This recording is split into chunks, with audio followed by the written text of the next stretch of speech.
Donc là, nous sommes à Rampant et nous allons alimenter cette future habitation en électricité. Tu peux voir là, le permis de construire a été accordé par la mairie. Donc la mairie est dans l'obligation de desservir cette future habitation en électricité. D'accord. Donc elle nous a contactés pour qu'on vienne faire ces travaux. Et donc concrètement, le SDEM, il va réaliser quoi comme travaux? Eh bien viens, je t'emmène et puis je t'explique ce qu'on va réaliser.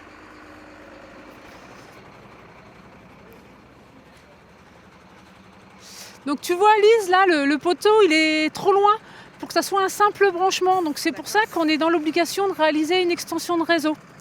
Donc en général, le SDEM réalise toutes ces extensions en souterrain. Donc tu vois là, on va dérouler un câble dans la tranchée et poser un coffret électrique juste en limite de la parcelle. Et ça va prendre combien de temps à peu près? Alors en général, on compte à peu près 4 mois quand tout se passe bien. Parce que donc il y a quand même un technicien qui se rend sur place pour étudier la solution la plus adaptée. Il y a donc une étude à faire. Il y a des autorisations à obtenir, l'organisation des travaux et la mise en service du réseau électrique. Donc en général, on compte à peu près 4 mois quand tout se passe bien. Alors ce chantier-là, il va coûter environ 7 000 €.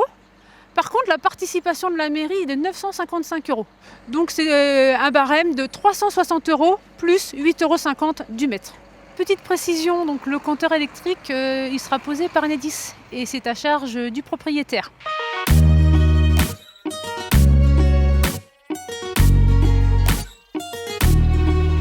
Caroline, on est sur un chantier d'extension collective terminé. Est-ce que tu peux m'en dire plus?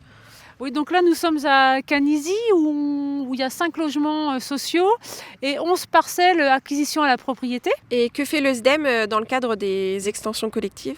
Donc là nous avons alimenté donc ce lotissement en réseau électrique. On a apporté un coffret électrique sur chaque parcelle. Et dans le cas présent, le réseau électrique n'étant pas suffisant, nous avons été dans l'obligation de poser un transformateur qui était à la charge du SDEM naturellement. Est-ce que la commune a des obligations dans le cadre des extensions? Alors nous, ce qu'on demande à la mairie, c'est de nous mettre la tranchée à disposition, puisque tous les réseaux vont passer dans la même tranchée.